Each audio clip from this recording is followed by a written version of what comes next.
Assalomu alaykum hammaga. Mana hozir bu onalik orxideyamdan jetkasini hozirgina analiz qildim. Mana kesgan joyim srezim hali даже quruq emas, qurishga ham ulgurmadi.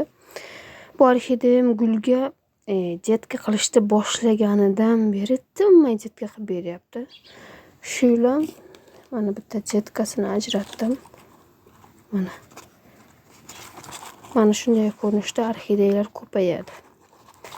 Mana shunday ko'rinishda sitonosida jetka beradi. Mana shunday ko'p, kamida 2-5 santimetrlik tomiri bo'lishi kerak. Kamida 2-5 ta mana bunday to'liq bargi bo'lganidan so'ng siz bu orxideyani analiz qilishingiz mumkin. Bu ozroq tursa bo'lardi hozircha. Prosta onalik orxideyam ozroq qiynalib qoldi, bunga ozuqa beraman deb. Shuning uchun men buni analiz qilishga qaror qildim. Yana bitta narsa iltimos sizlardan azizlar. Birorta kelib sizlardan orxideyalar bargidan ko'payar ekan, menga orxideyani bargidan ber, tudem sudem bo'ladigan gaplar bo'ladigan bo'lsa, tushuntiringiz o'shangiz ularga. Yoki o'zlaringiz ham kimlarnidir oldiga borib bunday bezovta qilmang. Gullari bo'lsa, ko'rib turganlaringdek orxideyalar agar bola bersa 1 yil yoki 1,5 yilda mana shunday jetka bo'ladi. Uni ham svitanosidan beradi, bargidan ko'paymaydi. Agar bargidan ko'payganda menda hozir bir dunyo orxideya bo'lgan bo'lardi ochig'i. Barg asosan ularga zapastoy ozuqa sifatida qo'llaniladi. Xo'p, bu boshqa mavzu.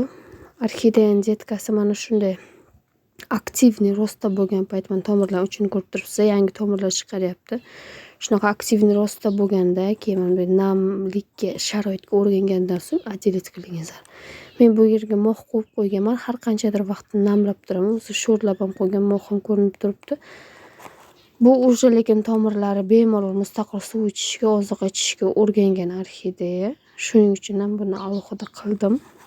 Buni endi bemalol kichkinagina o'zini tomiriga yarasha tuvakka ekib qo'yaman. Hech qachon kichkina orxideyani alohida qilgan orxideyangizni katta обычный orxideya ekiladigan tuvakka ekmang, agar uni tomirlari yetarli darajada ko'p bo'lmasa. Ekiladigan orxideyaning tomiri, tuvagi uning tomiriga qarab tanlanadi. Shuni unutmangizlar. Agar ma'lumot sizga foydali bo'lgan bo'lsa, xursandman.